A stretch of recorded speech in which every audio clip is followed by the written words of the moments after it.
quatrième caractéristique du mature, et c'est très important de le savoir, c'est la responsabilité. La responsabilité. Le mature, c'est celui qui est responsable de ses actes, responsable de ses choix. Il ne remet pas la responsabilité à d'autres personnes. Vous voyez, dans le livre de la Genèse, il est arrivé ce drame de l'humanité. Ce drame où, dans le jardin d'Éden, Adam et Ève ont mangé le fruit défendu, poussé par le serpent, et Dieu vient dans ce jardin-là pour leur demander des comptes. Et il demande d'abord à Adam, Adam accuse sa femme.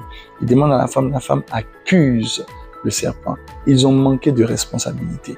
La responsabilité, c'est l'apanage, c'est ce qui appartient aux matures. Si tu es mature, alors tu es responsable. Tu n'accuses personne. Ce ne sont pas les autres. Ce ne sont pas les autres. L'erreur ne vient pas des autres.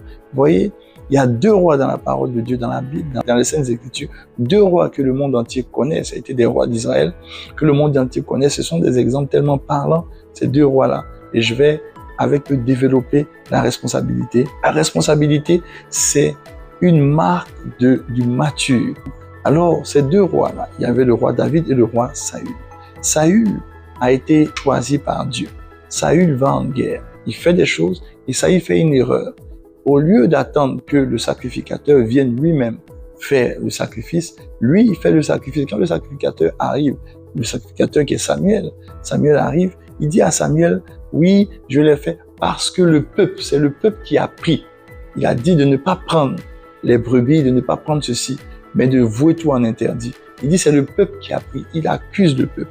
Au lieu d'assumer la responsabilité en tant que roi, il n'a pas assumé la responsabilité et Dieu l'a vomi. Un autre cas, encore plus dramatique, est arrivé avec David. David va sortir coucher avec la femme de quelqu'un d'autre. Vous voyez? Et puis Dieu le confronte. Il tue même la personne, Dieu le confronte. Il ne dit pas c'est parce qu'elle m'a charmé. Il n'accuse pas Bathsheba.